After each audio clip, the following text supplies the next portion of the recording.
আমি একটা কাস্টমার তো বলতে পারবো না, ওটা লাগবে কি আমি নিজের জিনিসকে অনেক বাবা করছি, তো ভালো লাগবে যখন কাস্টমাররা নিজে একটা জেনুইন রিভিউ দিয়ে যাবে আপনাকে। তো আমি যতক্ষণ যারা সাথে কথা বলছি, তো ওরা একটু স্যাটিসফাইড আছে, they are happy, they are saying me কি ma'am nice collection, we enjoyed the food. তো আমার পক্ষে এগুলো বি অনেক অনেক বড় কথা। তো আমাকে লাগছে আমি কিছু তো একটা ভালো করেছি, কি দে are happy with the thing. উৎসবের মরশুমে তিলোত্তমার বুকে নারীর শক্তির জয়গান। নোরানীর উদ্যোগে পার্ক সার্কাসের একটি অভিজাত হোটেলে আয়োজিত হলো এক বিশেষ প্রদর্শনী কামসেল। মূলত মহিলাদের অর্থনৈতিকভাবে স্বনির্ভর করে তোলা এবং তাদের সৃজনশীল প্রতিভাকে সকলের সামনে তুলে ধরাই ছিল এই অভিনব আয়োজনের মূল লক্ষ্য। रानी but coming here as visitors and guests and shopping because आपके enthusiasm से उसकी हिम्मत अफजाई होती है आफरीन की। और मैं आफरीन के सारे प्रोमोज देख रही थी, she has put a heart and soul in all the promos। And मैंने ये भी देखा कि इतनी अच्छे से उन्होंने इंटरव्यू दिया कि मुझे कॉम्प्लेक्स हो गया कि इतना अच्छा बोल रही है Afreen, she is speaking so well, so well। So the famous anchor of तितलियां आफरीन गुलाम, and everybody says कि उसके बिना शायद तितलियां मुकम्मल नहीं होती है।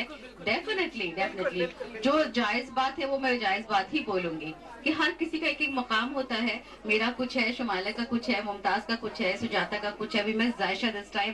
तो आफरीन का भी वो मुकाम है जो सबको वो कनेक्ट करती है तितलियां में। जैसे आज नूरानी में उन्होंने प्रूव करा है कि सबको लाके यहाँ पे सिर्फ स्टॉल के पीछे नहीं, स्टॉल के सामने इतने लोगों को खड़ा करा है।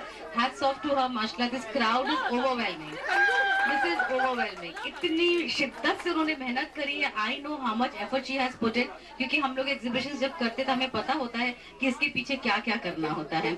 And she has done that wholehearted by connecting people together. Congratulations Afreen, thank you so much for doing this for Kolkata।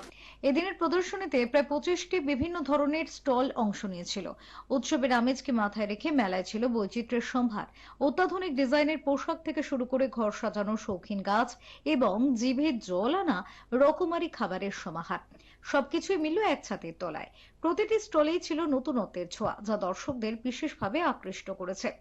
আয়োজকদের পক্ষ থেকে জানানো হয়, অনেক মহিলাই বাড়িতে বসে নানা রকম কাজ করেন, কিন্তু সঠিক মঞ্চের অভাবে তা মানুষের কাছে পৌঁছয় না। নোরানীর এই উদ্যোগ সে সমস্ত প্রতিভাকে একটি বাণিজ্যিক মঞ্চ করে দিয়েছে। দিনভর এই প্রদর্শনীতে ক্রেতাদের ভিড় ছিল চোখে পড়ার মতো। কেনাকাটার পাশাপাশি স্বনির্ভরতার এই লড়াইকে সাধুবাদ জানিয়েছেন উপস্থিত সকলেই।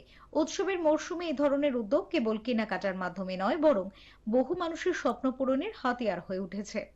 Bureau report, channel 10।